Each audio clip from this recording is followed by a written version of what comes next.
Alright everybody, hello and welcome. As always, I am Sean. This is the reserve team. We've got another huge tier list for you today. It's coming out on a slightly different day. This one's out on Friday. You may see in coming weeks that we try out some different dates in terms of how we're going to release our content, just to see what suits the channel a little bit better, what suits you guys as a viewing audience. As always, if you've got feedback, positive or negative, drop it down in the comment section below or hit us up on Twitter. We have a huge topic this week. Following on from our discussion last week about an expanded A-League competition, we're now going to be speaking about a national second tier and the 35 clubs that make up the championship working group for that period. I brought in NPL expert, you know him from the semi-pro potty, Bran Gibson. Bran, thanks so much for joining me, mate. G'day, Sean. How's it going? Yeah, doing well, man. Now, last week you obviously weren't on the show, and Alex and I did our best to destroy the high standards that we set in week one. But hopefully we're in a good position that we can start picking back up more of our discussion on promotion and relegation. I think we're in a really interesting position at the moment based on the podcast topic that we had yesterday, and then also future podcast topics which we've got coming up in the next few weeks to discuss connecting some of the old and new football. This endeavour, this championship group really is trying to connect what is our local grassroots football all the way to that higher tier. It really is that missing piece and that missing link. Straight off the bat, what are some of your thoughts and impressions on the championship when it was announced back in September, and your thoughts on our national second tier? I think it's a very exciting time. I think that we've now reached the stage where the time for a national second division is right. You know, the A-League is ready to be joined up with those grassroots, those grassroots clubs to get that link back. I think it's super exciting. I think it's a huge sign of intent for these clubs to come forward and put their hand up and say, yep, you know, we're ready to go. We want to make this work. And I think it's a huge topic to try to unpack. And I'm just looking forward to getting into it, really. Yeah, as always, we'll plan to go for an hour and we'll end up going for 2.5, and that's just the way that this show works out sometimes. That's right. We're going to try to be quick. We're going to try to be quick. We're focusing on it. That quickfire round has to come this week. It has to come. Yeah. But for those of you that might not be familiar or haven't heard about it before, the Championship Australia is a working group, a representative of 35 clubs that are part of the Association of Australian Football Clubs, or AAFC. They were originally highlighted in September of 2017 as being an idea to try and bring a national second tier competition in by the 2020 season. The actual timeline varied a little bit, but most recently on September 15th of 2020, there was the announcement of the original 30-club working group. The aim of that group is to introduce a championship from season 2022, and they're currently working with a large number of clubs from across Australia, different states, a couple of territories as well, as to how they can best make that work, and the championship partner group clubs that we're going to discuss today are part of that initial group. On that September 15th announcement, they originally had 30 clubs. Within 3 days, they had an additional 5 to make up the 35 we're going to discuss today, and it's believed, but not yet confirmed by either group or any of the clubs, that additional clubs have sought input into how that working group is going to continue into the future as well. So clearly, there is a demand across the country, across the states, to try and have that alignment between our elite tier, our A-League and W League competitions, and our NPL sides and our state league sides, really trying to connect our football all the way up and down the country. Because this is a big topic, Bran, because we've got a whole bunch of stuff to run through, I'm going to quickly show you some stuff from last week just to bring you up to speed. So the first one is our expanded A-League. Now, this is what we decided on last week with Alex, the addition of Tasmania United and Canberra United as being our two preferred teams jumping into a 14-team competition. We think it's likely that before it gets to 14, it probably starts pushing towards 16 as well. We are going to work for the national second division towards a 16-team competition. I'll show you more about that in a minute. But effectively, just looking at this map and the representation of clubs, you can see quite heavily it's very East Coast based. We've now got 3 sides in Melbourne, 5 sides in New South Wales, an additional side in ACT if that expansion goes ahead, but maybe some underrepresentation in places like New Zealand, like Brisbane, like Adelaide, like Perth. Maybe if there is a push to get to a 16-tier A-League as well, we start seeing second teams come in for Brisbane, for Adelaide, for Perth, and maybe that'll come into our discussion a little bit as well. As far as the way we're going to determine what clubs go into the second tier, we've allocated as follows. This is based on the 35 clubs that are available and signed up as part of the working group as things currently stand. And based on their representation, we've worked out a percentage of spots that we be allocated to that particular state and 2 clubs within that area. The way it works out is that, Victoria and New South Wales both get 4 spots. Victoria having 12 clubs interested in joining, but already 3 A-League sides. New South Wales, 7 clubs interested. ACT, much smaller, 2 clubs, so they only get 1 spot. Tasmania, 1 spot. 1 spot for Western Australia as well. Queensland, South Australia, 3 and 2 spots respectively to try and close out a 16-team elite tier. So what we're going to do, jumping back into our regular view here, is we're going to try and put these in order and hopefully get to a stage where our all-star tier and our decent tier represents the 16 sides that we want to see in a national competition. So it might be that as we talk through them, we put a few in decent and then we prune that back and we take it back. But we should end up with, 4 spots for New South Wales sides, 4 for Victorian clubs, 3 for Queensland, so on and so forth for each all of the different states. The other thing that we've also done, because we're erring on the side of positivity in this week's episode, is we've gotten rid of the get in the bin status, because we don't want any club out there that's actually trying to become a part of the national team structure to be discouraged in any way or to say that their bid isn't worthy. What we're doing is we're now going to put them into all-star, decent, needs improvement, and not ready yet categories, just to say that, hey, this bid may not necessarily be amongst the first 16 that we would see in that tier, but if they make the right movements, if they make the right increases during that period, if they improve their market a little bit, if they improve their operational costs as well, maybe they can get to that tier in the next couple of seasons, and hopefully connecting the NPLs with the championship in Australia will help them hopefully move up that hierarchy as well a little bit. So we're not crossing the line through anyone in today's episode. We're just going to try and pick out what's the best of the bunch rather than trying to highlight any negativity within any of those groups. The 4 ranking rules are, number 1, the market, and we'll discuss that further with each of the bids. The benefit to the league, what they're going to bring to the league itself. The club suitability, and this will also include discussions around the finances of particular clubs. While we don't have 100% visibility on all financial situations in each of the areas, we do know a little bit from our exposure to NPL competitions as to which clubs are the biggest, the best run, best sponsorships, best facilities, all that sort of stuff. And then infrastructure. What are they going to bring to the league in terms of their existing training facilities, any existing stadia that they may already have, anything additional that adds to their bid and adds to the value of effectively facilities that they already have under their control. Bran, it's a whole bunch of information I've just thrown at you. Anything that you wanted to call out or clarify, you think that we need to discuss further, or that you wanted to touch on before we get going? I just want to sort of touch on, this is a really difficult subject to try to unpack. There's lots of factors, going in, like how important is history, like how do we value teams that used to play in the NSL, comparing 2 bids based on their current success versus historical success. So it's going to be a tricky one to get to, and I'm not too sure we'll get it perfect necessarily, but it's going to be fun. I'm looking forward to it. It should be an interesting one, and I think this is definitely one of those ones where if we wanted to, and we just let the record keep going, we'd probably talk about for 5 or 6 hours about some of these clubs and some of these bids. But we absolutely want to try and get this through in as manageable and bite-sized a quantity as humanly possible. So who knows, maybe in future podcast weeks, we'll discuss further the links between old soccer and new football and all that sort of stuff that you've mentioned. But hopefully today we can try and shed some light on how the different stages are doing. So the first one that we're going to go through, and this one's relatively easy, it's relatively straightforward, is the representative from Tasmania. Tasmania only has 1 group in the current working club group at the moment, which is South Hobart FC. I'm going to be honest with you, Brand, they get credit immediately because they're an FC and not an SC, the soccer club stuff. It just drives me nuts. Whether in 2020, this shouldn't be the case anymore. But what are some of your reflections on South Hobart as we immediately put them into, I think, the decent category? They're not quite all-star, but we definitely need Tasmanian representation. We definitely want to get a map for the second tier that follows the same structure of our expanded A-League. What are some of your knowledge and thoughts on South Hobart as a club?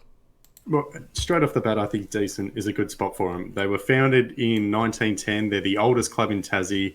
They play in the NPL in the top tier. I don't know how many tiers Tassie has now that I say it. They finished they finished top 7 times in a row from 2008 to 2014. They last won the league in 2017. So they're pretty strong in terms of a local competition point of view. The facilities, from what I could see, they look pretty old. They've got a couple of old grandstands there, so they would very likely need an upgrade if they wanted to play at their current home base. But I think straight off the bat, I think you're right. I think decent. I think it's pretty good. South Hobart, big city. I'm liking it. Yeah, I don't mind if they keep the colour scheme. I don't 100% mind if they keep the Hobart name as well. I think they need to ditch the South portion. Potentially, this is one that you'd maybe, if there is no Tasmanian side joining the A-League and this is their route to get into that competition, I think you'd want to see them maybe adopt a name change that's more representative of Tasmania as opposed to just Hobart specifically. But again, that's very nitpicky. That's trying to find problems with it, which is a tough thing to do.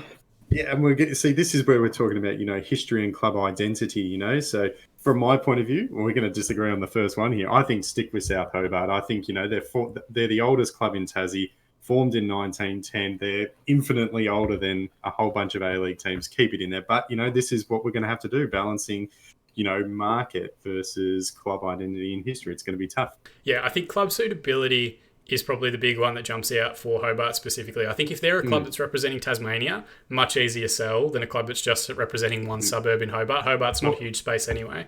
And I think their NPL competition is only like 8 teams. By all means, Tassie football fans, let me know in the comment section below. And I think like one of them is up in the north in like Burnie, and then 3 of them are in Launceston. So even Hobart's Devonport Strikers are another big powerhouse in the Tassie NPL. But the other thing as well, just very quickly, because we will move on already, but we are assuming as well that Tasmania, the expansion team, is already in the A-League. So, when you're talking about someone representing the whole state, we are thinking that there will already be that there. So South Hobart might sort of fall into that, category of a old school club, I guess. Yeah, Tasmanian derby. It's what we all want to see. Yeah. So the next one immediately takes us to another state, ACT. We've allocated 1 spot for the ACT, and 2 bids have come through. Canberra, Croatia, and Gungahlin United Football Club, both playing in the capital football competition in their NPL structure, both in the top tier. Both finished top 4 in the most recent 2019 season.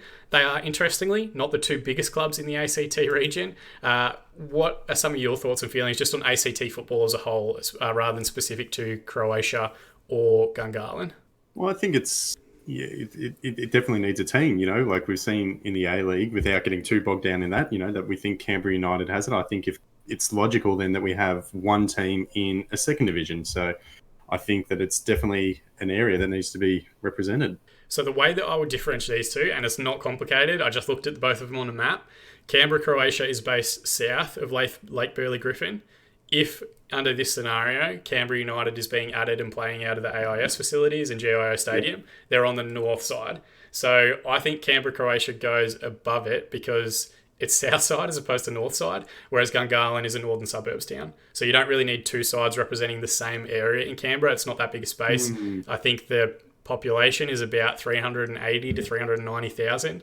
You only really need like 2,000 or 3,000 appearing at a second tier level anyway. I would probably put Croatia as the higher one. But again, I think some of these ones, and this is just personal preference coming through, I don't think they could go into the competition known as Canberra, Croatia. I think they'd want to be Canberra, whatever. And it's just maybe it's like Canberra Raiders or whatever to match the existing sporting structure there. Their logo could be the same. It's just that one word that I think limits them quite a bit in terms of who they'll capture.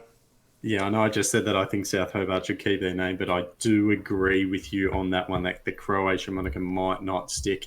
I agree that I think Canberra, Croatia should be ranked higher.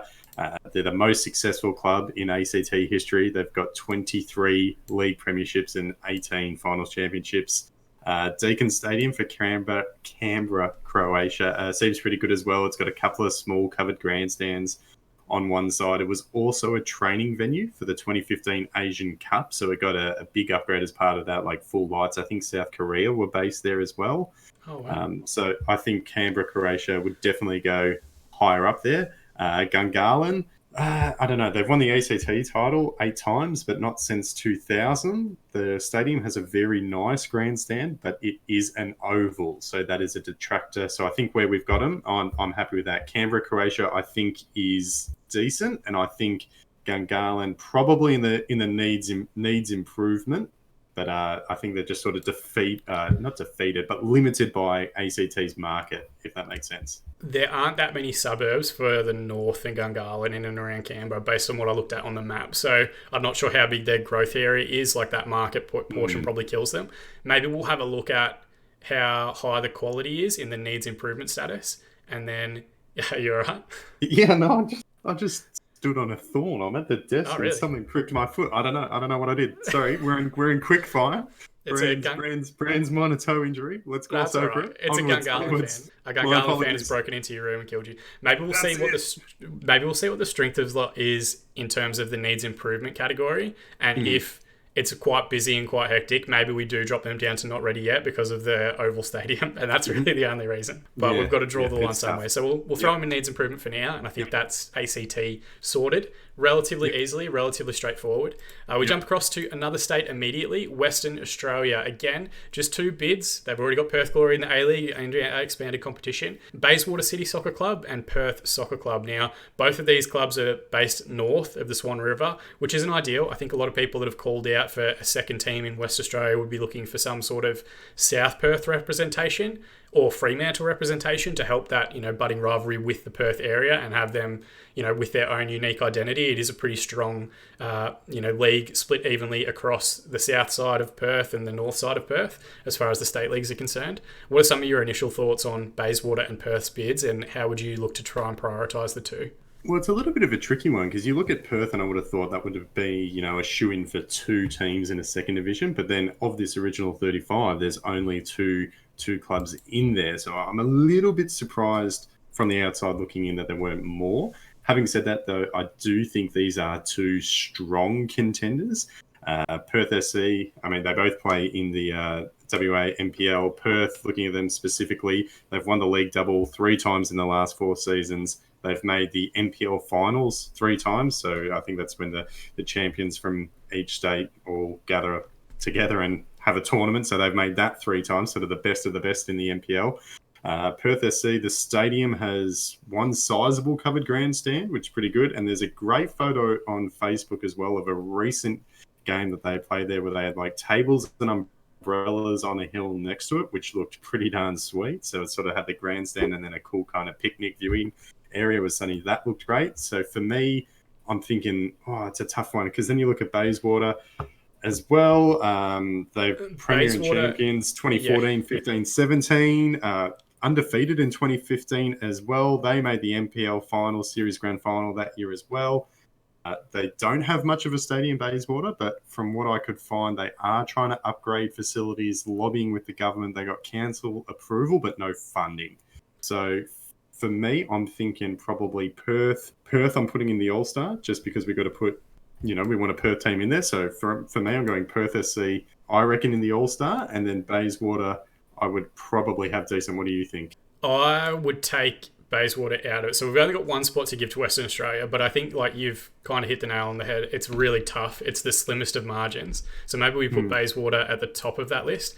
Bayswater's ground is actually closer to NIB Stadium than Perth's training grounds, which is crazy. Oh, yeah. So they're right in that same market that Perth Glory already kinds of shares. They're right in the same area as the stadium already. Whereas I think Perth, as you've noted, already has that suitability, already has that infrastructure in place to have their own area and their own place to try and host games at. And I think that's just what shades them. It's not a whole lot of difference between the two. I think ideally, if we got to pick, there'd be a South Perth side or a Fremantle side joining in their place to get that separation in terms of the market and the region. But I think if we're comparing just these two, I think Perth shades it, goes into decent category as the second WA team. And Bayswater fans, you're incredibly unlucky to just fall into the needs improvement category for the time being. It's a tough one. It's hard to split. But I like where we're at for now. And then, we can, at the end, we'll have a look and we'll see what kind of shape we're in. Yeah, and I think maybe we will get to a stage where we've got a few in decent that can be pushed to All-Star. We've got a few in needs improvement that are probably really hard done by.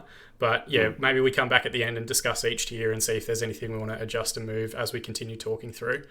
The next state, South Australia, 5 entries have applied to be part of the working group. Not all of them, I think, in this particular group, ready perhaps for national tier competition. We'll talk about that further with each individual one. We have, according to our list, allocated 2 spots for South Australia. I have, I think, 2 favourites, and it's mainly on name brand recognition. But what are some of your thoughts on SA as a whole? And the first one we're going to look at is Adelaide City. Well, I think I agree. I think Adelaide definitely needs 2 teams in the A-League. I think it makes sense that it has 2 teams in the second division as well. There's, of those 5 clubs, they're almost all of them, but there's definitely some competition right at the top in who should get there. Starting off with Adelaide City, they're currently in the NPL. They were a founding side of the NSL back in the day. They played in the NSL for 27 seasons, the 3rd longest overall. Only Marconi and South Melbourne played in the NSL for longer. 3-time NSL champs. They were also the first Australian club in history to win a continental title when they won the Oceania Club Championship in 1987. Their home ground, though, doesn't look super flash. Would definitely need an upgrade. They used to play at Hindmarsh back in the NSL days. So Adelaide United, I don't know if they've sort of usurped Hindmarsh. So I don't know if they played in a second division, whether they would go back there or what exactly would happen there. But what do you think? I think it's interesting that this past week, that the South Australian government announced that they were going to have a pretty comprehensive upgrade package to Hindmarsh as well, as part of their commitment to being a host city for the 2023 World Cup, or Women's World Cup, I should be clear. But the difference I see is that we've got a state government here that's really like proactive in terms of trying to promote football. So really, rather than looking at the infrastructure piece, because the SA government is coming together, and I think Hindmarsh is one of those venues that potentially could host two sides, or could potentially be utilised in a different way, sort of to try and host two different teams in different areas. I think Adelaide do go to the top of the list. Their NSL history puts them as being one of the bigger clubs in the competition, and I think we mentioned it during the podcast yesterday. Those clubs that didn't disappear once the NSL finished, that stayed just competing in their local NPL competitions and have done well in those competitions, I think they deserve a ton of credit. So I would like to see Adelaide as one of the sides that goes back in. I think it's our first All-Star shout as well. Yep, I definitely agree. And I think, big club, big history, and I think they're a case for where if you put them in a second division, the stadium will come. If you put them in there, the infrastructure and everything will come later. The next one, Campbelltown City, based not super far away. All five of the clubs that have bid are pretty close to Adelaide CBD. There's not miles away from Hindmarsh. We'll talk about one in specifically in a moment. I don't really know enough about Campbelltown City. I think if we go back, maybe I'll just bring this graphic back up. I think maybe what I should just come out with at the start is, for me, Adelaide City and West Adelaide Soccer Club are the two that consistently come up when A-League expansion is a topic and when a second Adelaide team's a topic. So there's clearly an interest between those two teams in particular to be a part of the A-League. For that reason, I think Campbelltown City, Metro Stars, West Torrens, Burkalla, which is, I think, the furthest south team of the five that have actually applied, the closest to a different region, even though it's only a few suburbs away. I think the strength of Adelaide City and the strength of West Adelaide puts them in the All-Star category. And again, we're just being incredibly harsh. Campbelltown City, Metro Stars, and West Torrens Burkalla haven't done anything wrong. It's just they're competing against what is effectively two stronger bids. And as we spoke about in the podcast yesterday, that sometimes it's not that they're bad bids in any stretch. It's just that they're up against much stronger bids for that particular region and area. I would potentially put Campbelltown in the needs improvement category and potentially Metro Stars and West Torrens in the not ready yet category, just based on their size and their competitiveness in the groups itself. But I'm happy to discuss further any that you think we could move around as needed. Yeah, well, I'm gonna disagree again, and this is the good thing where we're having a discussion and there is no wrong answer here. So, firstly, I've done a bit of research on Campbelltown City. They're in the top tier of the NPL. South Australia, 4 championships since 2013, premiers in 2018 and 2019. They finished second this year. They're currently in the finals, taking, I believe, Adelaide Comets 0-0 after the first leg, waiting on the second leg at the time of recording, which is this weekend. Their stadium has about a 3,000 person capacity. They hosted Melbourne City in the FFA Cup. Not much in terms of grandstands and stadium infrastructure there. But I think they're a case where they're a very strong NPL side, but they haven't got that history or that infrastructure yet to back it up. Metro Stars, firstly, superb name. So before we go, Metro Stars is a fantastic name, but before we go past Campbelltown, I think what hurts them, and it's two very petty things, but they are a soccer and social club, not a football club. And then also, we just joined a team that plays out of Campbelltown in New South Wales. So I think they're going to struggle to call out their individual identity. Like, what's the difference between MacArthur from Campbelltown and Campbelltown City? People around, we talk about, like the vagueness of certain club identities and how difficult that can be. Maybe that's something that counts against them, the fact that we have just added a different side with effectively the same name. It's petty and it's shit, but sometimes we have to be. Possibly, but I also think you got Western United. Where is that? If you're an outsider 100%. Looking in, you're going Western Australia, and then Melbourne. You look at a map, you go, that's not West at all. So I can see that's and I think it's more just applying what do we already know and what do we criticise about Western United to Campbelltown as well. So, but again, like you said, they are competitive. They've got an area that is their own. Are they able to go above and beyond that level if they were to join a national second tier and get promoted? Do they have that potential and that capacity? And while Metro Stars has a great name, I'm not sure they're not that far from Campbelltown either. They're just northeastern suburbs, which again is kind of vague. Well, Metro Stars, they finished top 5 times in 6 seasons from 2009 to 2014. They won the NPL finals, the national NPL finals in 2014. decent facilities, but not much of a grandstand for me. I'm thinking the Metro Stars go into the need improvement. I'd have Campbelltown City in decent. I think their on-field performance sort of bumps them up. That's just my opinion. West Adelaide, I'll be honest, I'm skeptical. Simply, I mean, they were a founding member of the NSL. They were the first Adelaide team of any football code to be crowned national champions in 1978, but they also went bankrupt in 2000. They returned to the NPL in 2014, so they've got a little bit of a sketchy past. I also did a bit of research. They're meant to be playing at Kilburn Sportsplex, which is meant to be a $15 million facility. It's meant to have a capacity of 5,000 people, 750 seats, covered grandstands, fancy media room, fancy change rooms and everything. But it hasn't been finished yet. And news.com.au did an article in July about how it's not done and it's sort of sitting there, and then the effects that the coronavirus pandemic throws on top of that. So I think when you sort of, I don't know, they're a step closer than other teams, but that bankruptcy, I don't know, it's a tough one. I'm not sold. For me, it's a toss-up between West Adelaide and Campbelltown City. I will happily give you Campbelltown, because West Adelaide, if you remember the last week's episode, which you weren't on but you might have watched, when Alex and I were talking about West Adelaide's bid, they were supposedly backed by like a mysterious English consortium that owned a variety of clubs, but we never found out who it was. Style. Yeah, we never found who it was. We never found out if it was like some Bitcoin like pyramid scheme type deal. I think that was still sketchy and still a bit shady. And if you're calling out that they've had bankruptcy in their past, which I wasn't aware of, I think we can give the edge to Campbelltown and then potentially put West Adelaide in the needs improvement category. Yeah, I think for me, I think West Adelaide, they could be All-Star if the stadium happens. And, they've got the NSL history and they've got the thing, they've got the thing. What a great line to throw in the tier list. It's been a long day, mate. We've had Socceroos games, we've had Sydney FC friendlies. There's been a whole bunch of stuff happening today. It's all good. Yeah, I can't believe that came out of my mouth. Gee whiz, come on, Brent. Could be All-Star if the stadium, happens, if this Kilburn Sportsplex happens.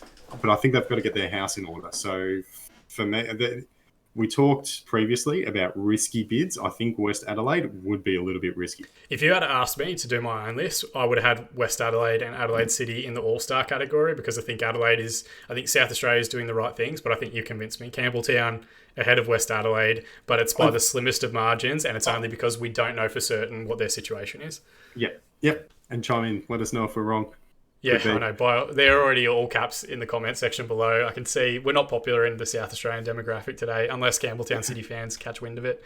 But that does take us through to, effectively, and then West Torrens I've also put just down in the needs improvement category. I just don't think competitively on the field and based on what limited information we have and access to it, I think they fall in that Metro Stars category where they're not quite national level, but for a lot of these sides, this doesn't mean they're bad clubs, bad bids. Maybe it's just they need another 12 months, 2 years, 3 years at an NPL level to work towards a promotion into a national tier, which is all still to be figured out.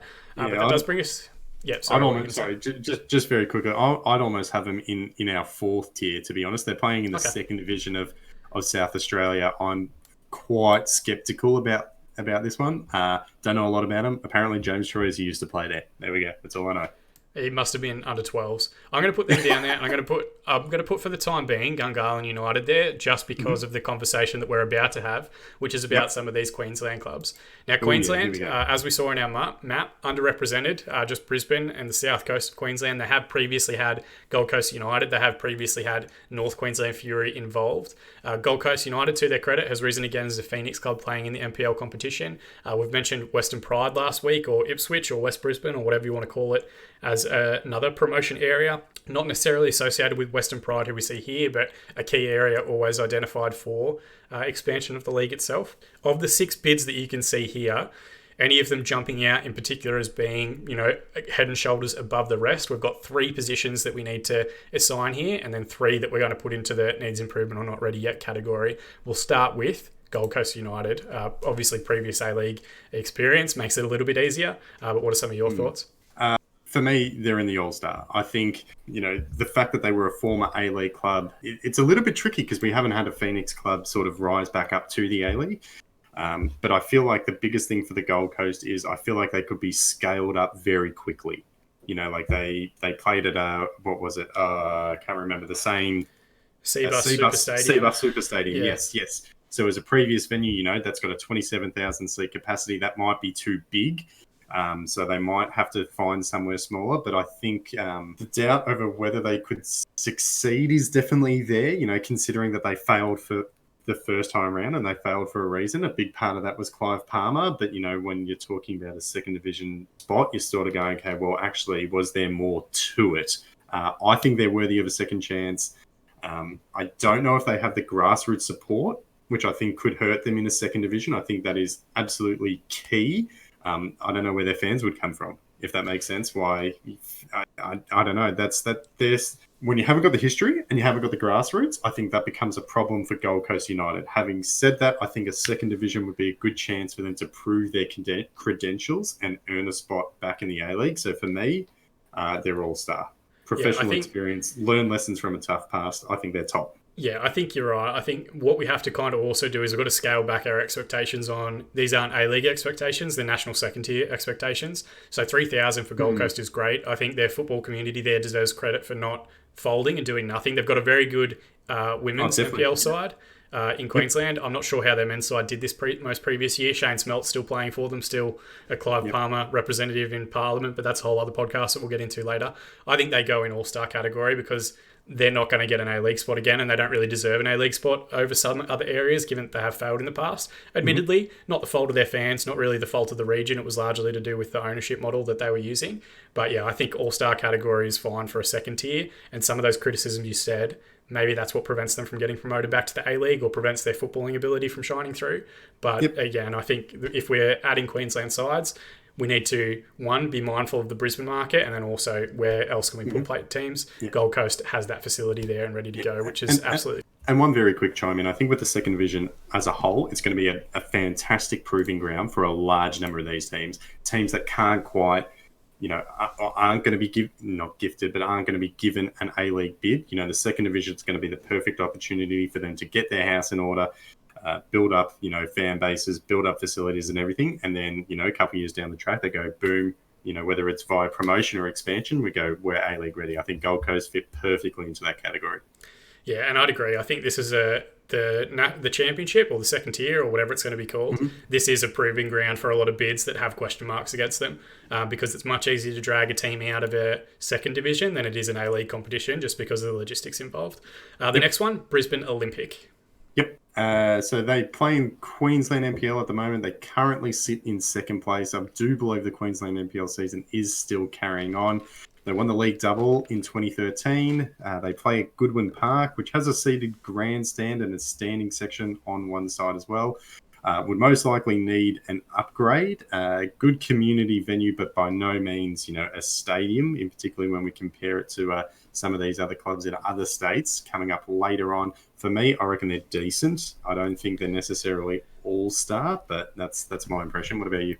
I think let's sit them in decent for now because I think this is one of those bids that, again, it's not bad. It's more how do we compare it against other bids in Brisbane. And I think there's two that are clear Queensland musts. And then there's that one other spot. There's effectively 4 teams that all probably have an equal claim to it. So maybe we just sit it in decent for now.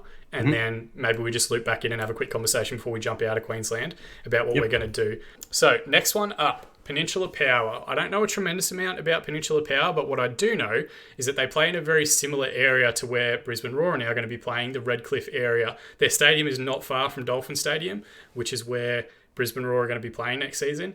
It's effectively the same market. So I'm not sure what they really bring to the league other than creating kind of, oversaturation in that particular area. But again, I'll do this again. Let's put them alongside Brisbane Olympic and then let's maybe compare the remaining bids that are indecent for Queensland and then look at who we maybe want to take out or who we think is the strongest. So what do you think if we just put them aside just for 1 second? No, that's all right with me. I mean, they were founded in 2000. I think it was Margate Soccer Club and Redcliffe City merged. They're currently on top of the Queensland NPL. They seem to be solid on the field, but would have to up their infrastructure game a little bit. And then what you were talking about with the market, it's a tough one. Sunshine Coast, I'm going to do the same thing. We'll talk about them further in a moment. Let's just put these 3 Brisbane bids in decent for now because I think we're going to compare the 3 of them together. And then the next one, which I will make a case for, is Western Pride, which is this Ipswich market area, this West Brisbane area. I think if we're adding a secondary team in Brisbane, they have a better regional identity and they have a better already, specific area of Brisbane that they're focusing on, which I think makes them a better adversary to Brisbane Roar. The question that I'll pose to you is, does that make them good for a national second tier, or is West Brisbane the sort of area that we would want to see if the A-League expanded to a 16 competition from the 14 that we've got listed? Is Brisbane, and West Brisbane in particular, an area that will be higher in that priority list, or is the second tier the right spot to be putting a side like Western Pride? I think it depends. That's not really much of an answer, but if the FFA, if they go down the path where they're not going to put a second team in Brisbane, then I think Western Pride definitely have to be in a second division. As you said, they're based in Ipswich, previously identified as a growth area by the FFA. I mean, they're a bit of a weird club where they currently play in the second division. They've got an okay facility at the moment with one grandstand, but according to the Queensland Times, Ipswich Council promised in August 2013, so this is back in the day, to build a 15,000-seat stadium at North Ipswich Oval if an A-League license was secured. So yeah. I don't know if that... So there's clearly intent there. I don't know how much of that would carry over if it was into a second division. I doubt they'd get a 15,000-seat stadium to play in the second tier.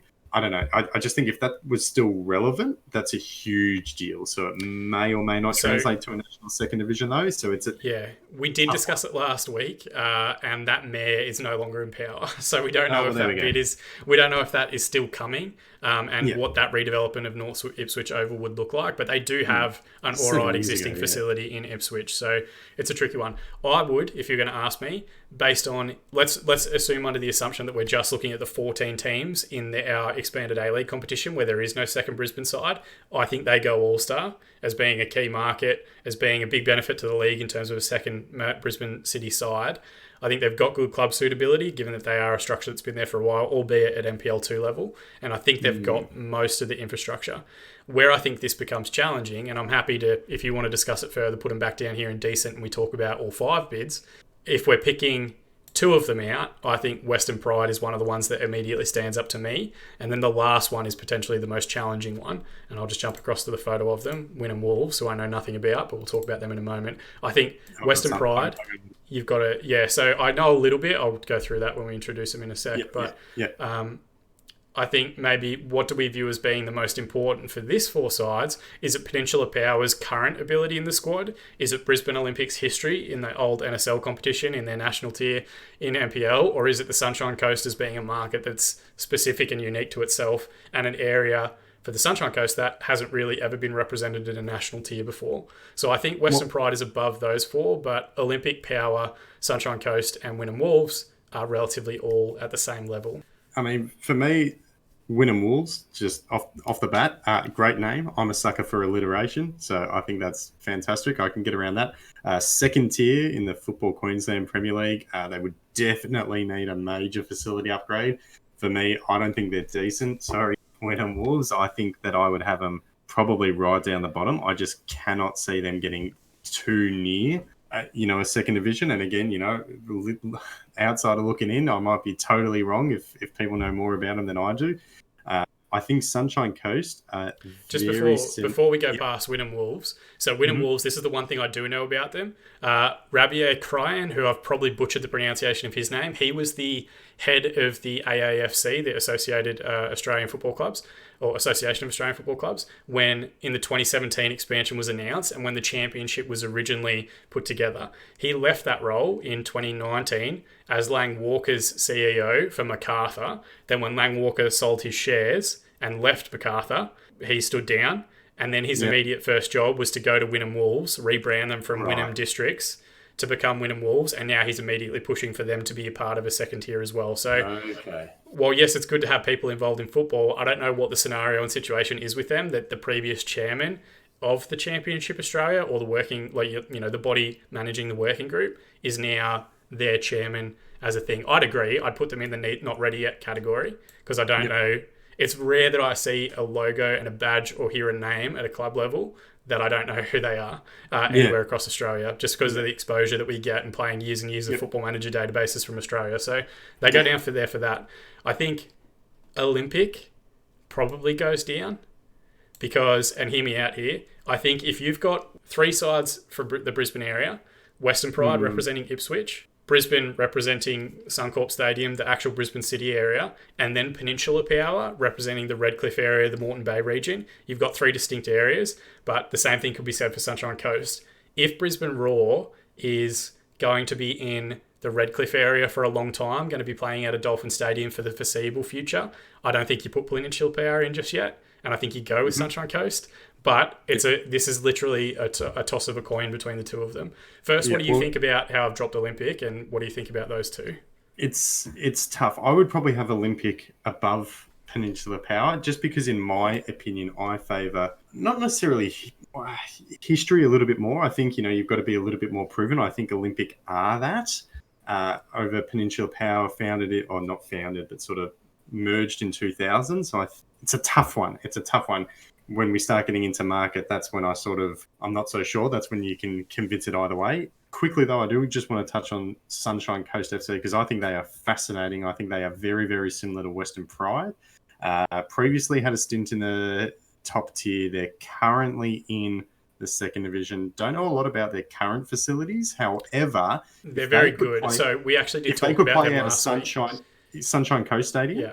Yeah, so that's where they are. They've got one tier at the moment, one side tier, and there's already a commitment from the current incumbent mayor that if they do get it, they will try and develop it. It was specifically for an A-League license. They have bid as an expansion club before.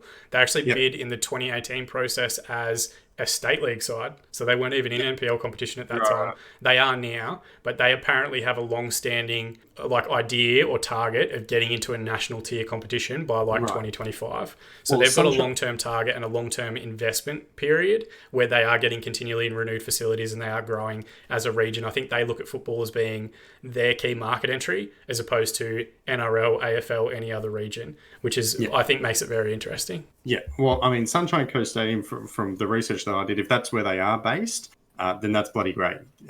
Capacity to host events of up to 12,000, I read on their website. Guests for live games, they've got a grandstand seating with 1,000 seats and then another 2,000 temporary seated grandstands on either side. 6 corporate boxes that overlook the main field, and they've also got I think 7 fully lit rectangular fields in the complex as well. So if they really are based there, for me, I would still have Western Pride above them, but Sunshine Coast are definitely in decent, when you're talking about market, growth area, that sort of stuff. Anyway, we've only got 3 spots to give, and like we've said with all of these ones, I don't think it means that Olympics bid is bad or the Peninsula Power are a bad club. I think it's just the strength of the other 3 is there. I think Sunshine Coast has the market. I think it's got a benefit to the league in that it's not represented in any other elite level competition. Suitability is probably the one that hurts them the most, and then infrastructure, it is a very good region. So I think, again, they're not bad bids, but I think we push Olympic and Peninsula Power down. And if they come up via NPL playoffs or whatever else, power to them. But I just don't think they're in that initial group of 16. Yep, I agree. I just think Sunshine Coast and Western Pride have a few more things going for them.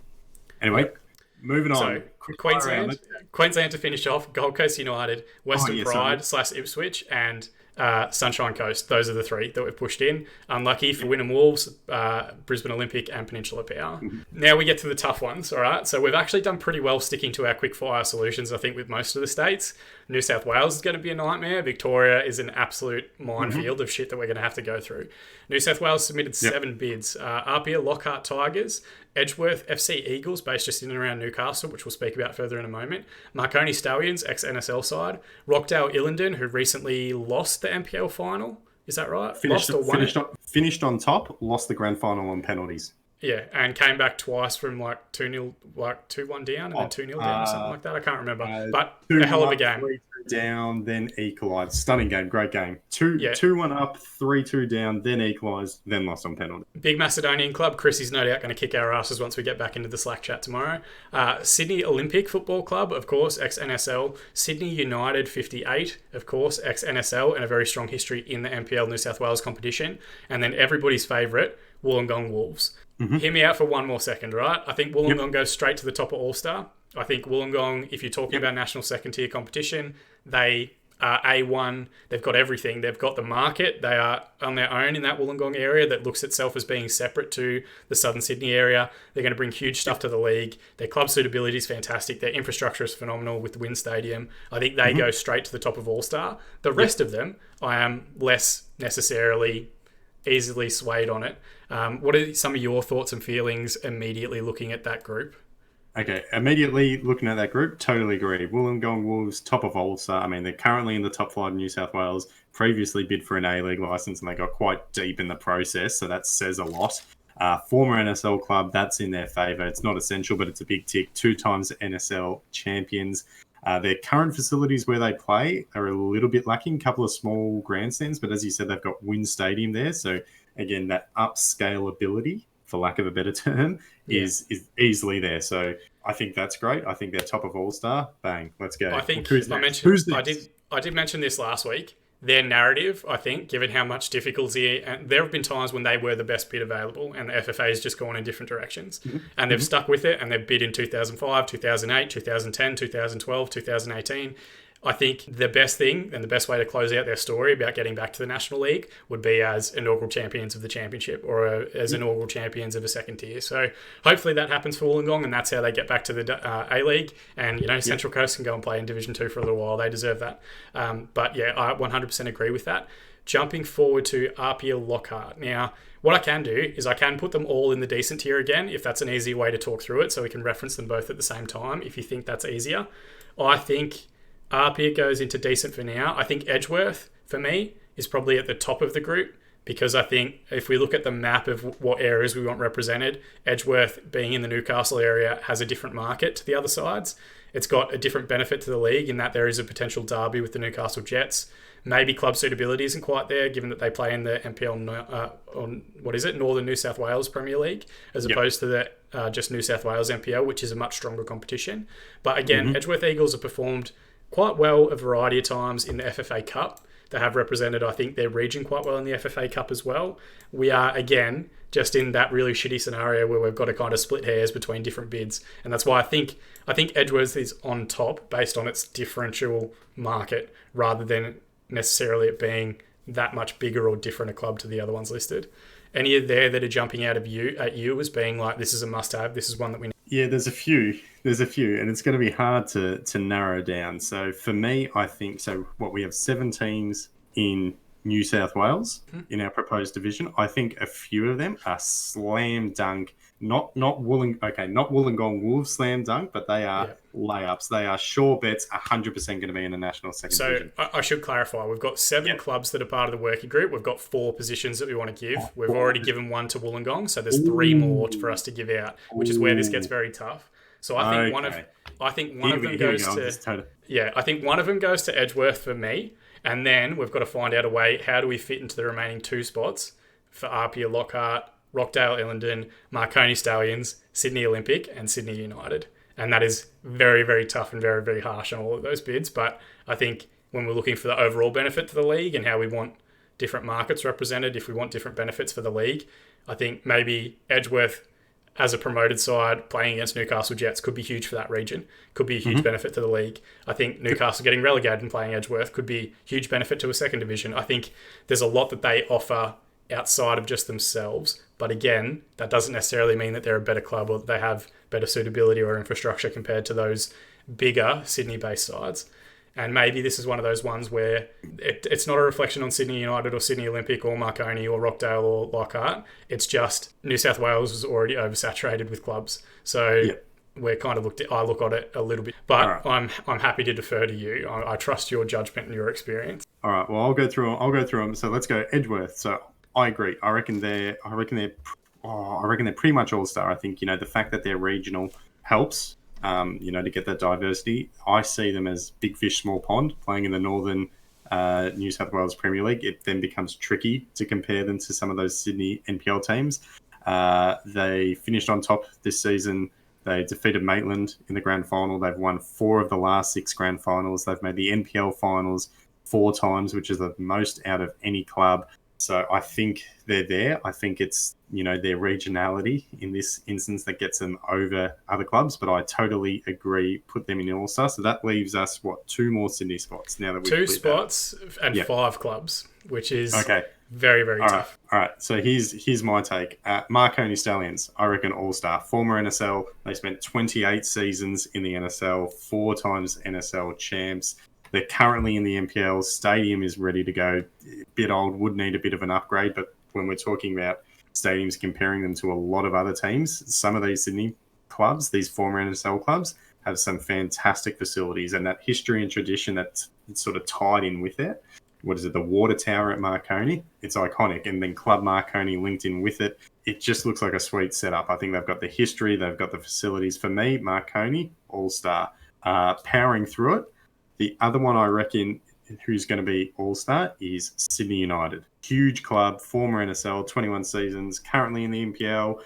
They won the grand final this year on penalties. They're 2-time NPL finals champions. They've had huge players like Zelko Kalic, Mark Bosnich, Mila Jedinak, Graham Arnold, and Ante Milicic, just as some of them. Stadium ready, again, Sydney United Sports Centre. 12,000 seat capacity. It's got seats, it's got tiered standing and a hill. For me, very complete. So I think they also go into All-Star.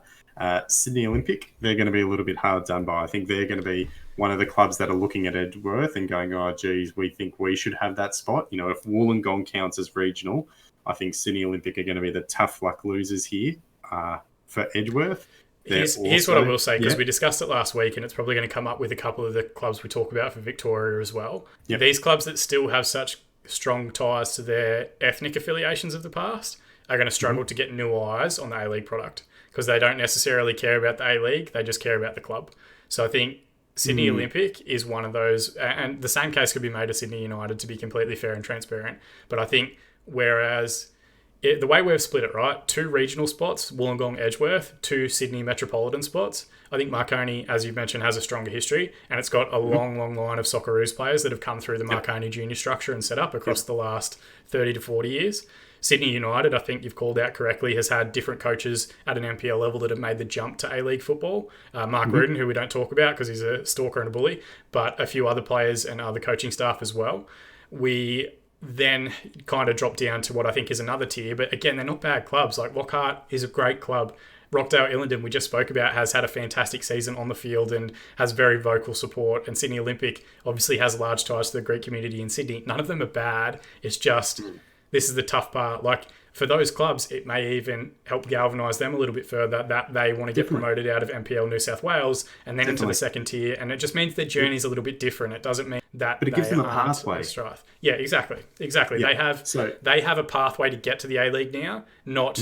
Sure, it's not as easy as it will be for the teams going straight into the second tier, but at least they've got that connection. At least they know what needs. And the reality is, one of those sides, Lockhart, Rockdale, Illingdon, and Sydney Olympic, needs to, on the field, get above those other competitors in their local region. Yeah. So just to sum up, I think Sydney Olympic, I think they're going to be the tough losers out of this one. I think, former NSL as well. I think that's just bad luck. They could be in there over Edgeworth, but we're favouring regional over another team in Sydney. So for me, it could be decent, but they're at the very, very top. Needs improvement, I think, is the wrong label. I think it's just, as you said, there's 2 better bids. Arpia and Rockdale, I think, are strong clubs, but they've got work to be done. Arpia, again, not getting too bogged down, former NSL as well. They beat the Victory in the FFA Cup a few years ago. Lambert Park would need an upgrade. It's not much of a stadium. Leichhardt Oval is only 10 minutes away. It hosts NRL games, 20,000 seat capacity, but I think that's too big for a second division. I think they're a good candidate, but there are stronger bids ahead of them. Rockdale, they finished top of the New South Wales Premier League, as we said, for the first time this season. First time they've won it. Lost the grand final on penalties. They've got a small stadium. Again, they're close to Kogarah, which is a 20,000 seat capacity, but I think similar to RPA, good candidate, but there's just stronger bits ahead of them. So I think what we've got, taking a look at it, is right. Sydney Olympic needs improvement. Tough luck there. Rockdale, Harpia fit in there as well. You know what we can do? Instead of needs improvement, we just call them the unlucky losers. because really that's all it is. It's luck, and that's the only reason that they're sitting in that thing. It's not because they're bad bids. It's not because they wouldn't offer a lot. They're just unlucky that they are up against the way that we've marketed this. We can't have 7 Sydney sides, and I don't think anyone would want a second tier in Australia to be represented that heavily by Sydney and Melbourne, given how much of a criticism we've already given the A-League for favouring those markets too much. I think they're just unlucky that there are high-quality counts, and we're going to have this exact same conversation in a moment as we make our adjustment over to Victoria. And I think maybe one of the things that you could potentially push to the likes of Rockdale, Illingdon, are they going to resonate with the community outside of their existing Macedonian culture? Are Sydney Olympic going to resonate outside of their existing Greek links? A Sydney Olympic and South Melbourne are going to take some of the same Greek community away from each other? I don't really know. And I think maybe even for Lockhart and Illingdon, you mentioned Kogarah, you mentioned Lockhart Oval. Are they already Sydney FC territories, and they're going to struggle to capture new hearts and minds the way that we would hope some of these second division sides do? So yeah, it's a tough one. There's no nice way to do it. It's just the reality of where we're at, and it's only going to get worse for us, Brand, because now we head to Victoria, where there are 12 different clubs. And we have them competing for 4 different positions. First and foremost, I was good. Oh yeah, you go your first and foremost, and then I'll say what I think the easiest way to organise them is. Yeah, I think first and foremost, let's acknowledge your bias, semi-pro potty. Yes. You are very, very openly in and around the NPL community in Victoria, which is fantastic. That's why you're on this week. Absolutely. And then also Avondale, you have close affiliation with that particular group, but Correct. At the same time, we are just acknowledging any potential bias here. But I think when we go through our discussion, I think it'll be kind of come very clear some of the size and scale of these particular clubs. Now, how would you like me to put them on the sheet so that we can talk through them a bit quicker? Well, so just quickly touching on Avondale, full disclosure, I do work for Avondale. I am part of the media team. However, I am also a journalist, independent journalist. So my Avondale is off. It has been removed. We're going totally unbiased. I do have some more insight on their bid than other teams, but I'm going to be harsh. I'm not going to be afraid to call them out. So let's go. The easiest way to do this, I think we work from the bottom. For me, we look at Preston Lions and we look at St. George Cross, Caroline Springs, 2 former NSL clubs. For me, they're both in the bottom tier. Okay. They're in NPL. Preston are in NPL 3. Used to be Preston Macedonia back in the NSL days. Caroline Springs, Craig Foster played there. But they're in the state leagues at the moment. They are solely relying on their NSL history and roots to try and reinvigorate them. The one thing I will say about Caroline Springs, their facility is where Western United are based. So that makes it slightly interesting because they've sort of got a leg up in terms of grandstands, pitch, lights, all that sort of stuff. There's a lot of money that's been pumped in there. So Caroline Springs, tempting, but for me, they're down the bottom. I can't see them getting in. Yeah, I think you make a good point. I'm happy to put them both across. Preston's have a ton of cash, but they've got cash. They've got state league cash. I don't think they have national tier cash.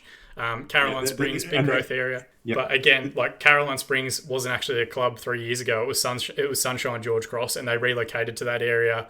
One, to help them get a facility alongside their, I can't remember what it is. It's like a workman's club. It might even be an Italian club that has, full pokey revenue, all that Georgie's. Sort of stuff. Yeah, Georgie's. Yeah. And I don't necessarily think... I think there are some clubs that you would say this is a big state league club or this is a big NPL club, but it's not a big national tier club comparatively with some of the other names that are on this list, which I'm sure we'll go through further. And as you said, Preston, a lot of cash, state league cash. They are very, very passionate and they are very well organised. I've got some people who work in, and I know some people who work intricately with Preston and they love it. They're very passionate. Full, disclosure, being realistic here, bottom tier. State league cash is like $10,000.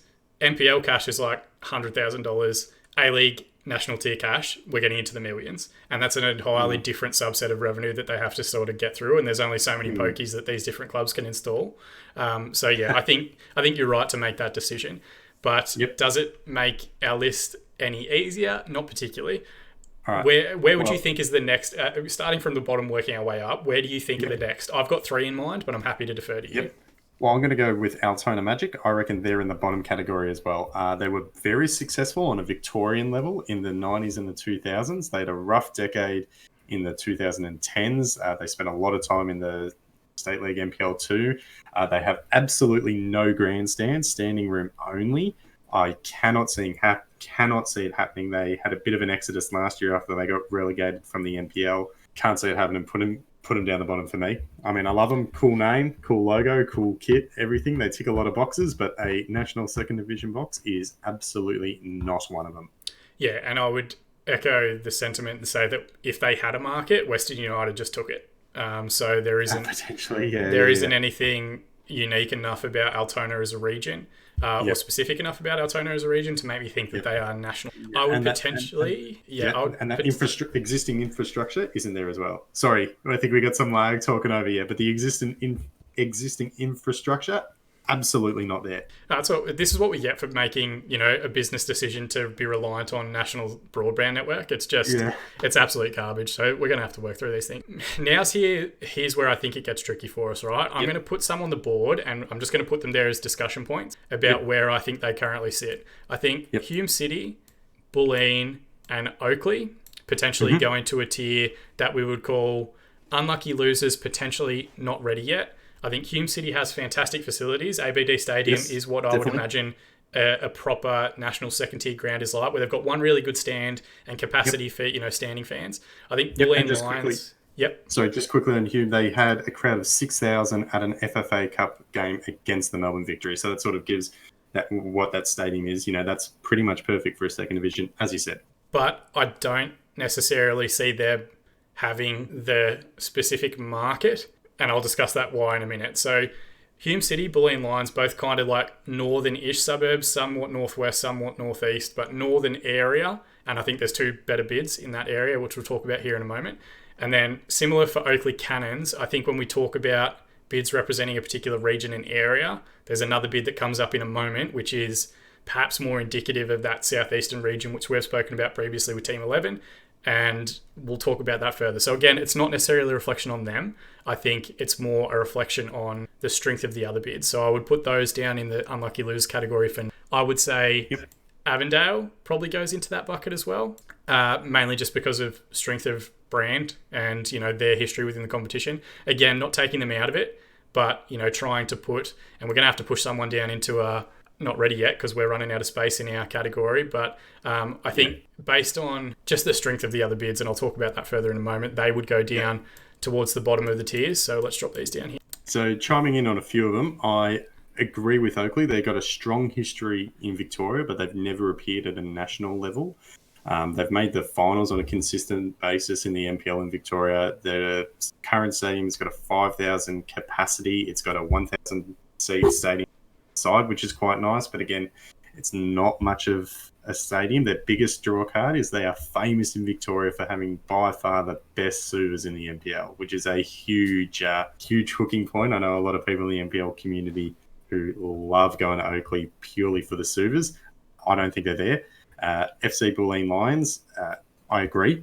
I think their men's program, they're currently in NPL 2. Their women's program is actually more successful than their men's program. Their women's program is one of the best in the state. They've won multiple titles. So their facility is pretty good. I just don't think they're quite ready there. We're going to disagree here on Avondale, and maybe I can give you some of my insight.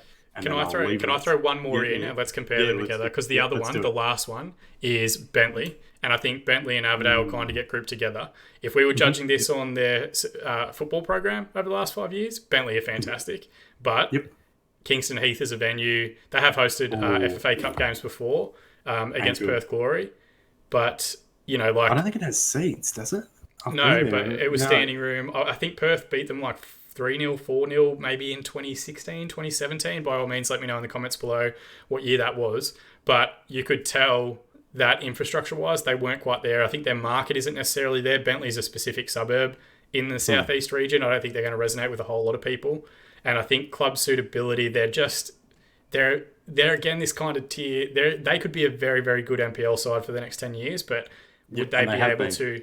And they have been, And some of that is down to John Anastasiades, who's now moved on to Western United. Would they be able to go to a national competition? And I don't think they could just yet. So I think maybe Bentley potentially goes in a not ready yet category, but if they're successful on the field, these are one of those clubs that could potentially work their way just by on-field success into a national competition. And we said the same thing for the New South Wales sides as well. The pathway's there for them, but just not from the off. That's where I'm at with Bentley. I agree with Bentley. They've been great on the field. They won the grand final in 2015, 2017 and 2019. They beat Avondale on penalties in the grand final last year. Current setup is not up to scratch. So I think they sort of similarly grouped with, like a Metro Stars as well, or an Olympic where they're good on the field, but they just haven't quite got the complete package there. For Avondale, for me, hang on. Let's come back to Avondale. Because I want to discuss. I want to discuss that in a specific way. I saw Dandenong Thunder floating up around there as So right, let's get them all on the board because this one's easy, right? Okay. South Melbourne. I hate saying it, but they go to All-Star tier. We'll talk about them in a minute. Yes, correct. You've got Melbourne Knights. So South Melbourne takes one of those spots. There's 4 more remaining. Three more spots remaining. And 4 spots to give them. Melbourne Knights, Dandenong Thunder, Heidelberg United Warriors, and Avondale FC. Mm-hmm. Dandenong Thunder represents that southeast Melbourne region. In our expanded A-League competition, there is no Team 11. Right? So we haven't got a spot there unless the FFA moves in a different direction. If Dandenong Thunder got a National Second Division spot, I could see them rebranding as like Southeast Melbourne Thunder and trying to fill that void and fill that spot because it's a specific region, whereas Melbourne Knights, Heidelberg Warriors, Avondale all represent northern suburbs of Melbourne, or, just Avondale closest to the CBD. Melbourne Knights are, out towards Summer Street, even though it says Melbourne, it's not really Melbourne. Yeah, they play in sunshine, yeah. Yeah, and Heidelberg, I would say, is probably one of the biggest growth suburbs and probably one of the best positioned clubs in terms of their facilities, using the old Olympic Village from the 1956 Melbourne Olympics, not Melbourne Cup, which has just also gotten another big upgrade. So this is why I think Melbourne Knights, Heidelberg and Avondale all kind of get put together, and maybe it's like one unlucky loser within that. But yeah, I'll let you finish on Avondale. I just think it's worth putting these clubs up against each other comparatively to say what are their strengths and weaknesses against each other, rather than their strengths and weaknesses on their own. Yep. All right. So let's do it. So for me, I totally agree. South Melbourne in All-Star. If we're going for slam dunks for Victoria for All-Star, put the Knights up there as well, I reckon. Former NSL club, strong historical roots, 2-time Australian champions. They spent 21 seasons in the NSL, the home of Mark Viduka. They used the money from the sale of him to build the Mark Viduka stand, huge full-length stand at Summers Street. It is a bit old, but it's still very good. Would need an upgrade. 15,000 person capacity, 4,000 seats. I reckon they're a sure thing to go in All-Star as well from a Victorian point of view. Dandenong Thunder, I disagree to a little bit. I think their big thing is they would solely be relying on the market. They barely avoided relegation last year. They've spent a lot of time in the NPL 2. They've got one grandstand with bleachers at the moment, but not much else. I can't see it happening, and I can't really see Team 11 jumping on that link. Like, I agree where it will kind of make sense, but I don't see that happening. So for me, I think they're in the needs improvement of the 3rd tier. I can't remember if we've changed the name of that. So we called them unlucky losers. Here's where I'll argue that, right? I agree with you. Dandenong City is a better run club of the 2 Dandenong clubs, and it's the bigger club and largely more successful. Sasa Ognanovsky and Roddy Vargas, both ex-A-League defenders, have just taken over as their director of football and head coach. But Dandenong Thunder are the ones that have signalled an intent to be involved in this process. And I think from the perspective of Melbourne Knights, 100%. South Melbourne we'll talk about further in a minute. But if you've then got 2 clubs remaining to fit into 2 spots that are from the northern suburbs, Avondale and Heidelberg, not miles from each other, not miles from Melbourne Knights area really either, I think you do have to have that separation to say Dandenong Thunder represents a market. Getting that Southeast Melbourne market in the league is a large benefit to it because of all the stuff that we spoke about, the 1.2 million population, the 89 junior clubs within that Dandenong area, 12,000 registered players at a junior level throughout that competition. No, they're not all Dandenong Thunder players. And I think the big caveat with Dandenong would be they couldn't be Dandenong Thunder because no one's going to support it. Dandenong City won't support it. A bunch of the other clubs in and around that area won't support it. But if it was Dandenong Thunder rebranding themselves to not be an Albanian team and to be effectively Team 11 2.0, a Southeast Melbourne team, I think that would be their route and their avenue to guaranteeing themselves a spot in that national championship history. If we're just judging it, and this is where it gets tough, if we're just judging it on the club suitability right now and the infrastructure right now, it's not. So that's where the challenge, I think, comes into it. But I think the strength of that market and the strength of that market to the league itself, I think it's in with a shout. But I'm happy to hear your arguments on Heidelberg versus Avondale first, and then maybe we have a look at Dandenong back after that. Okay. So for me, I think Heidelberg are all-star. I mean, they've been the top team in Victoria in recent years, multiple Victorian titles. They won the NPL National Championship in 2017. They play at Olympic Village, as you said, which was built for the 1956 Olympics. They've done huge works there at the moment. They've removed the running track. They've relaid the whole pitch. They've got a synthetic pitch coming in. They've upped the car parking. They're redoing the grandstands. They're redoing the club rooms and change rooms and just the general club room facilities as well. Former NSL club, I think that they are above Avondale. I think they sit slightly below the Knights, but I would think that they are a sure thing. If there's a national second division, Heidelberg will definitely be one of the Melbourne/Victoria representatives.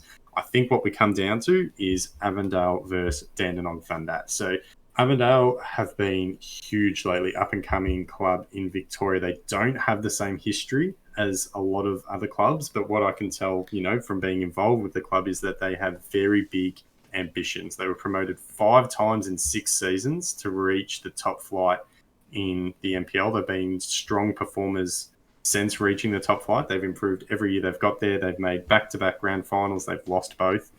They could have finished on top in back-to-back seasons as well if they hadn't absolutely choked. I work for them, and I have zero problem saying they choked real hard towards the end of the year. Maybe as a reference point, we just say Avondale over the last couple of seasons, right? They've had Joey Katabian, ex-Brisbane Roar, Melbourne Victory, Australia under-21 international as their front man and their star signing up top. They've had ex-A-League players in Massimo Madoka, Jonathan Gamano, Patrick Gerhardt. Did he play there for a little bit? There was a few players in and around their squad that had A-League experience. Well, and the other thing, Elvis Campsoba. That was the next one I was going to get to. And Kane Shepherd for Newcastle both went from Avondale to the A-League. Yeah, so they have developed players that have gone on, not necessarily kicked on. Like I think Campsoba, his final product isn't at an A-League level, but that's fine. That's another conversation. And Kane Shepherd, I think he's back in NPL football. Don't know. I believe, I'm not too sure. Honestly, I don't know.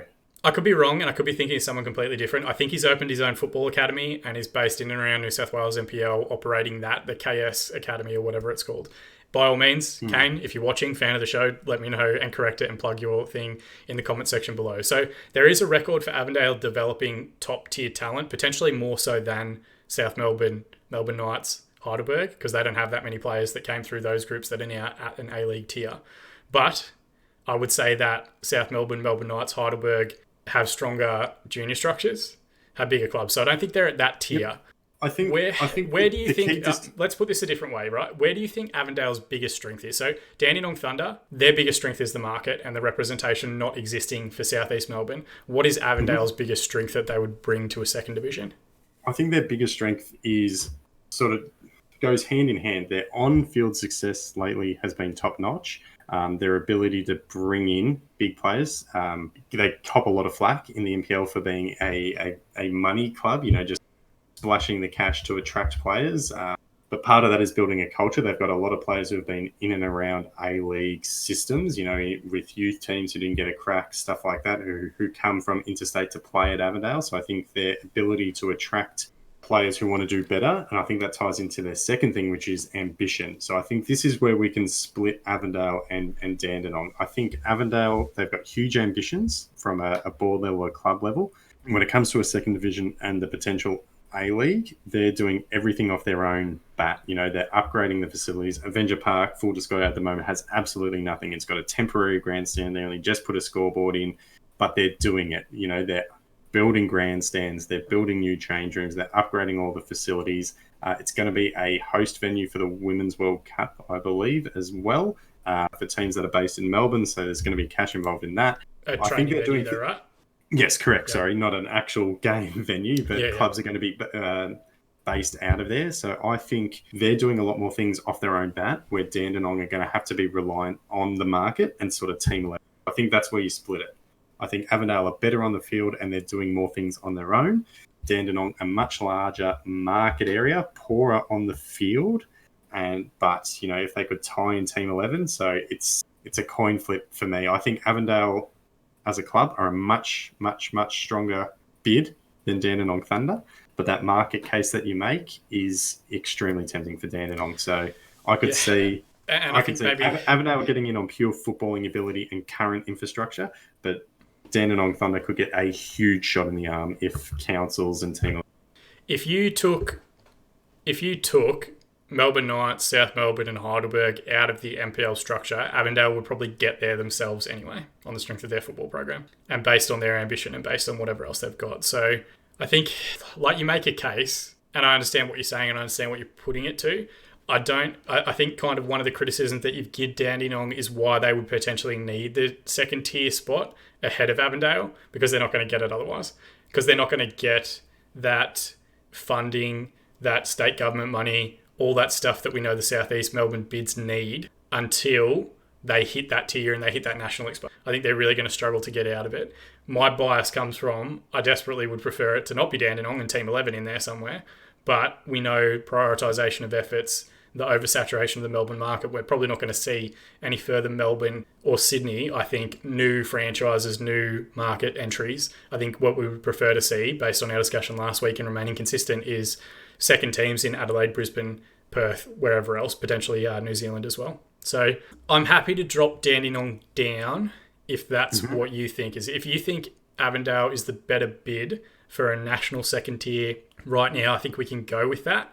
But I think if we were putting it on a map, it does leave a section, one of the largest sections in terms of growth markets, that business term that everyone loves using. I think it does leave that section a bit to be developed. I think we're probably saying that Dandenong's got the better ranking rule number 1, the market, ranking rule 2, the benefit to the league, but not as good club suitability or infrastructure. And Avondale has better club suitability and infrastructure, but maybe not necessarily the market, maybe not necessarily benefit to the league. And ambition's great and money's great, but are that many people going to be moving from other clubs to support Avondale? But I'm happy to, if you say Avondale is better suited, I'm happy to move down to Dandenong. I think that's fine. I think we move Dandenong down, and I also think we potentially move Bentley up. I think Bentley and Avondale would be neck and neck, because when you're talking about recent on-field success, Bentley's been more successful than Avondale in terms of silverware.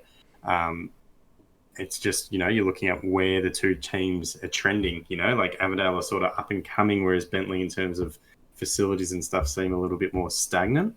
So I think Bentley Avondale, based purely on footballing ability, is a coin flip, and then I would have Dandenong, as you said, for our first two criteria. They are neck and neck based on that as well. So out of those three, I reckon you could pick any one of those three for any reason, and you'd be able to make a case for it. So I think we put Bentley down because despite all the success in their history, they're still Bentley Green Soccer Club, whereas Avondale is a football. And that's what I said at the start we were going to favour. Avondale also have 4 random ass stars in their logo. And you hypocrite. You were shitting all over MacArthur yesterday about their stars in their logo. I was, and I don't like it. I asked him, I said, why have we got him in there? He's like, we won state leagues. I'm like, what are we doing putting them in there? But South Hobart and Sunshine Coast both have the Southern Cross. So, they've got the full thing on there. So there's stars all over these different logos. Hume City's got the Turkish flag, I think. So there's different stars all over these different. And then the other one that we haven't spoken about, South Melbourne's bid. If we don't talk about them, people are going to have a meltdown on Twitter and in the comment section below. They obviously have to go all-star, mainly because I think again, South Melbourne just shouts as loud as possible whenever expansion is a topic, and I don't necessarily think that's a true reflection of their suitability. I don't think they're on the level of Wollongong Wolves in terms of their setup on the field, off the field, whatever else. What they do have is a long-term lease with Victorian Athletics that gets them $3 million a year, and that is cash money that you really couldn't ignore at a national second-tier level. They are one of the few sides, I think, financially speaking, perhaps even better than Wollongong, that already have national tier funding and national tier structures in place, more so, I think, than any other bid that we have available to them. On the field, have they been that great over the last few years? Not really, but the infrastructure's there, the club suitability's there, the benefit to the league, more people are going to hate them than love them, but they would have to be one of the teams. You need a villain. Every team needs a villain, and I think they're a surefire bet. I think when you talk about, I think maybe we could have even had another tier above, which is like, who's your slam dunks, as you said, Wollongong and South Melbourne. They're the two. They're in an elite tier all to their own, even within our All-Star category. Yeah. Yeah, just quickly on South Melbourne. I mean, they've got by far the best facilities in Melbourne. Lakeside Stadium is ready to go. It's got an athletics track around it, which is a bummer because it is the home of Athletics Victoria, Athletics Australia, and the VIS. 12,000 capacity, 7,000 seated. Most NSL games in history, 28 NSL seasons, 3 NSL premierships, 4 NSL championships. Oceania Club of the Century, FIFA Club World Cup in 2000. They played against Manchester United. I think they've just got to be in there. They've got a very strong women's program as well. Like, they are beyond slam dunk. Yeah, the same as Wollongong Wolves. As soon as you mention second division, they're in it. They're just straight up in it.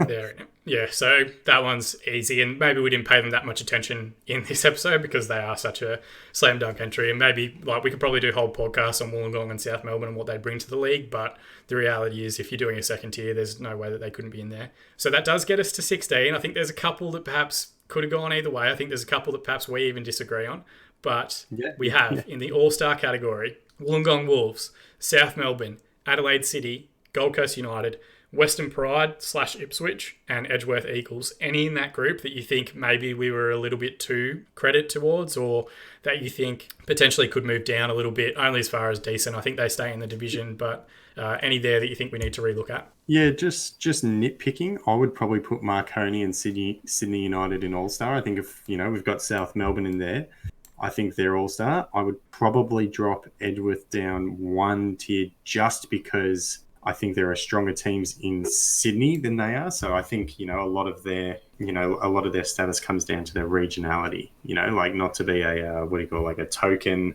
I don't know. Lost my train of thought. No, I get what you mean. Like I'll remember it 5 minutes after we end the podcast. It's their regional exposure that is their biggest benefit to the league. They're not necessarily the same slam dunk the other ones are in terms of their financial stability, all that sort of stuff. And that's only because we don't know. Like with a lot of this stuff, we can talk about our Victorian NPL experiences and we know what teams have cash because they've got cash every year and we don't know where it comes from. But, for the rest of Australia, the rest of the world, we know that Edgeworth are the biggest fish in their particular tank, and that's an easier thing. But now they move to a national competition. How does that change their structure? How does that change their suitability? So I get what you're saying. I get where you're heading with it. I think that's fair.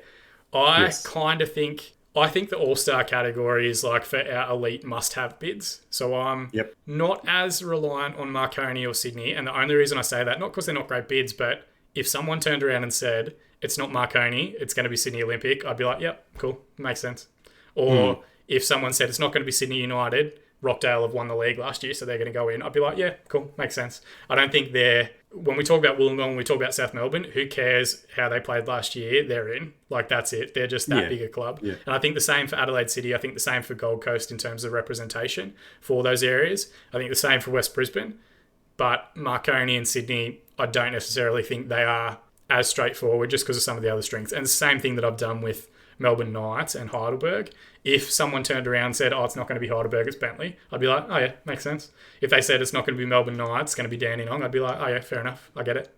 But that's the only reason why. I'm happy to leave them in there. But I think we're in that tier category. But just so we talk about them further, I'm going to drop them in decent just so we review them as part of this category. So Marconi, Sydney United, Melbourne Knights, Heidelberg United, Avondale FC, Edgeworth Eagles now, South Hobart, Canberra Croatia, Perth Soccer Club, Campbelltown City and Sunshine Coast FC make up our 11 teams in the decent category. Any there that you think we were perhaps too complimentary to, or any other bids that you think maybe move up? I can also read out the unlucky losers if you want to hear them, and we can talk through some of them. Well, I mean, we just spent 15 minutes talking about them, so I don't think we have to go into too much detail, but I really think Avondale would be very lucky to get into a national second division, just compared to some of those other teams. So I really, really do just want to emphasise how much of a toss-up I think it is between Avondale, Bentley and Dandenong. So what about the rest of the division, or the rest of the, like if we're putting these into tier list and then we're moving that tier list in order of prioritisation, do you think Marconi, Sydney United, Melbourne Knights, Heidelberg, Edgeworth, Avondale, Hobart, Canberra, Perth, Campbelltown, Sunshine Coast is an appropriate order for the decent category. Are there any bids there that you think are stronger and should be further up towards the top of that group? I think that's pretty good. You could probably put Perth ahead of Tassie and ACT, I reckon, and Campbelltown. Campbelltown, I would put there as well. Just because Campbelltown, again, talking about West Adelaide and Metro Stars, they're all sort of similar conversation that we're having with Avondale, Dandenong, and Bentley, where you could pick different ones for a bunch of different reasons, and you'd be right. So I think to include or exclude one of them, unlucky losers, is a fair category. Yeah, and I think maybe that's the thing. If there are any movers and shakers at the AAFC listening, we want it to be a national second tier, not a Sydney and Melbourne second tier. So resist that temptation to put 5 teams from each city in, because even though Dandenong Thunder, Sydney Olympic, Bentley Greens might be bigger clubs than the likes of South Hobart, Canberra, Croatia, Sunshine Coast, we need more representation across the country, not just across particular regions. Let promotion relegation sort that out naturally via the strength of the clubs themselves, not specifically from the offset, because I don't think that benefits anybody. Then in unlucky losers, we've got Dandenong Thunder, Sydney Olympic Football Club, Bentley Cranes, Rockdale Illingdon, Apia Lockhart, West Adelaide, Bayswater City, Metro Stars, Brisbane Olympic, and Peninsula Power. Any in that group that we've been too harsh on, or do you think we're pretty much settled on unlucky losers? I think we're pretty much settled. I would just want to emphasise again how the unluckiness of the unlucky category. You could easily swap pretty much any of them for any of those teams in decent, and you wouldn't get much of an argument. So I think we've hashed it out pretty well. But there will definitely be counter arguments for a bunch of different teams, and people will disagree or might have extra information that we haven't quite taken into account on some of these teams that might push them up over a rival. But I think all of them, you could swap them in, and I think they really are unlucky. And then the final tier, Altona Magic, Caroline Springs George Cross, Preston Lions, Wynnum Wolves, Gungahlin United, West Torrens Burkala, Oakley Cannons, FC Bulleen, and Hume City. Any there that you think we're being particularly harsh on? Not particularly. Possibly Hume. Hume. I'll put Hume up into unlucky losers, because they're not a bad bid. They're just not as strong as the other Victorian bids. That's really their only. Yeah. Other than that, I think that's pretty accurate. I can't see who those teams in that fourth tier would supplant above them. Yeah, I'd agree. And I might just shift around the order just slightly, just due to the size and nature of the clubs. I think Altona, Bulleen, and Oakley are probably at the top of that list. And then the likes of Caroline Springs behind that, Preston behind that, because they're in lower tiers. I'd bump Altona way down, to be honest. I'm not sure. I'm not certain about them. Fair enough. We'll throw them at the bottom. And then Gungahlin, Wynnum, West Torrens, will give them the benefit of the doubt. Yeah. All right. I think we've done pretty well, as good as we can hope for. I didn't click through any of the images before people start putting it in the comment section. Yes, we've got all the logos tiered up, but it's hard to talk about them without talking about them all at once with some of these clubs. So it does become very challenging. We'll finish there on South Melbourne for the South Melbourne fans that feel hard done by.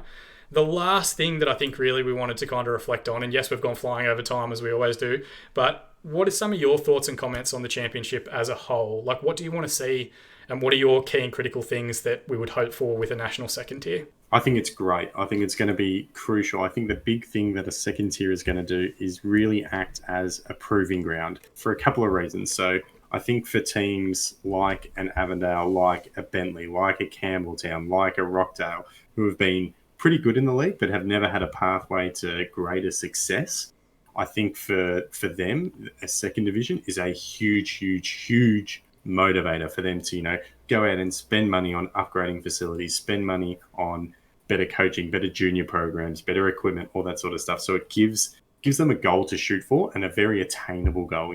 Rockdale, making the A-League as an expansion bid might never ever happen, but if it's earning their way into the A-League, it becomes far more feasible. So I think it really sort of drives that motivation for a lot of the clubs to better themselves and really, really improve. And then for other teams like a Gold Coast United or a Wollongong or a South Melbourne who have been unlucky not to get into the A-League, you're looking and you go, all right, here's your shot, guys. Prove it. Prove that you're good enough. Get your house in order, get your teams around there, and then once you get your shot, prove that you deserve to stay there. I think it's a great initiative. I do have a couple of slight reservations.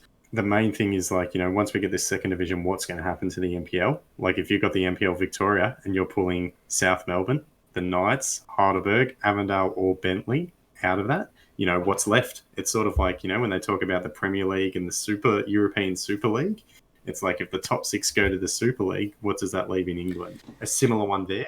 I think it's necessary, but I think there's got to be a way to tie it in. You almost need a third division, to be honest, because a lot of these teams could easily make up a third division. Like if you had all of those unlucky losers in a third division, plus some of the other teams who are no doubt going to come forward, then I don't know. I think it's a great initiative. I think it has to happen, and I think it's going to be mega for a lot of these clubs. Yeah, I think you've made 2 excellent points, and probably one that we haven't discussed enough in this episode is what's the financial situation like in a national second tier? Is it more money than what these clubs are currently earning, being based that they have a national platform and greater exposure for marketing and greater exposure for sponsorships and all that sort of stuff? Because there are clubs that are on this list that if they've got more money by way of being in a national tier, that probably changes their bid quite a bit on the strength of that. Or if it's going to be a national tier that's effectively operating at an NPL style budget, but their expenditure is just much higher for transport, logistics, whatever else, I think that's a different conversation. And then there's also another portion, which is what happens if some of these clubs then get A-League money? How high can they go? How far can they go in terms of their infrastructure and their development? I think that piece is very important. And then I'm speaking only from a Victorian perspective. By all means, New South Wales fans, South Australian fans, Queensland, whoever else, let us know in the chat. We already know that in Victoria, Mornington wants to be an NPL side. Sunshine North wants to be an NPL side. There's a whole bunch of different clubs that are really making pushes to try and get into the NPL competition. I think from that perspective, that's relatively easy and straightforward. I think while they're not going to be replaced like for like, there won't be anyone as big as South Melbourne, Melbourne Knights, whoever else. There are clubs all the way through the tiers, not just national tier, even in state leagues and things that are looking to get higher and find that pathway to get above and beyond where they're currently situated or their current station is, but they're just limited by the fact there's nowhere for those NPL sides to go unless you expand that competition to like 25 teams, which isn't sustainable. I think 16 is a really good number for both the A-League and for the Championship, if that's what it's going to be known as. A 30-game season, absolutely perfect. Have your top 8 play a knockout finals format at the end of the season if that's what you want to continue in Australia, plus your 3 or 4 FFA Cup games. You've got a 40-game season just like that for the most successful teams in the division. It's going to get more playing minutes, going to get more exposure for juniors. And the big part is that all of these clubs, because they are coming from a state-based background, they've got youth structures, they've got junior teams, which is probably the big criticism of the A-League. Not all of those clubs have good academy structures, good competitive sides playing in and around community and grassroots. And this is going to be big for grassroots as well, as you said. Huge. And like the sort of the trickle down effect. The benefits you get from playing in the second division. There's so many other things you have to. A TV deal and that sort of stuff, but that money and going into clubs that they can then reinvest into their own club and their own facilities, and a lot of these NPL clubs have affiliations with state league clubs as well. Sister clubs. The Melbourne Knights, you mentioned Dandenong City. They're sister clubs. So what benefits the Knights then benefits them, and it goes all the way down. So. Yeah, I think the only criticism, the only thing that I'd want to see is that we don't learn from the mistakes of the past, and that let's not just create the NSL 2.0 in the Championship and have that be its own thing and have it be its another ethnic-based affiliation for all those clubs. Like those clubs need to learn how to harness mass market appeal and how to evolve to become participants in a new football structure. It's not a return to the old. It's not the second coming of the NSL period, even though some people are going to be, high-fiving and, being so grateful that they're back on a national stage. It is very much how do we align all of our football structures from community to the elite level. And I think we've needed it for a while, but at least there's a lot of clubs. The biggest benefit is that there's 35 clubs here that are seemingly interested, plus whoever else that we haven't spoken about, of which there are probably hundreds of clubs that from a footballing capacity could be involved in this discussion, but just haven't been a part of the initial working group. Whether that becomes a national second division, whether that becomes a, NPL state-based playoff for a singular position into A-League, we don't really know yet, but at least that framework's going to be there. At least there is going to be a pathway for a lot of people, and I think that's the thing that Australian football's really been lacking over the last probably 10 to 15 years, to be completely honest with you, a way to link all of our different phases of play. But I think we've covered everything off comprehensively. I think we've gone through probably way more than we should have, every little detail that we could in the interest of time. I'm happy with the list that we've got together. Again, it'll be interesting to see how this actually plays out and shakes out over the next few years. If they're aiming for 2022, there's a lot of work that has to be done between now and then for a lot of these clubs to get ready for that level and to get funding and to get people registered and teams put together and all that sort of stuff. But it's a hell of a challenge, but one that we're desperate for and one that I think is going to be fantastic for us. Bran, as always, it's always a pleasure talking football with you. Thank you very much for joining me. If people want to see more of your content, where can they find you across social media? Yeah, they can find me at Branson Gibson on Twitter. I also do a podcast with good mate William Chambers, the Semi-Pro Potty, focusing on the NPL in Victoria, at Semi-Pro Potty on Twitter or semipropotty.com. Links to all brand stuff will be down in the comment section below. If you want to help support the channel, if you want to help us grow, not just here on the YouTube channel, or if you're listening to the audio platform over on Spotify, or if you're looking at it at thereserveteam.com.au, you can drop a like on this video. It helps us get higher in YouTube search results when you go looking for Australian and New Zealand football content. You can subscribe to this channel to be kept up to date on all of our future updates. And of course, go and follow us at reserveteamau over on Twitter for updates all across the website, all across our different platforms as well. But the part that means most to us, the bit that we sincerely thank you all for, from myself, from Bran, from everybody at the reserve team, is just watching along with us. By all means, let us know what you think have been done differently in this tier list. The link will be in the description below to make your own. You can submit that. You can put it in the comment section. You can hit us up on Twitter. Fan engagement is a key and critical part of everything we do here, so by all means, let us know.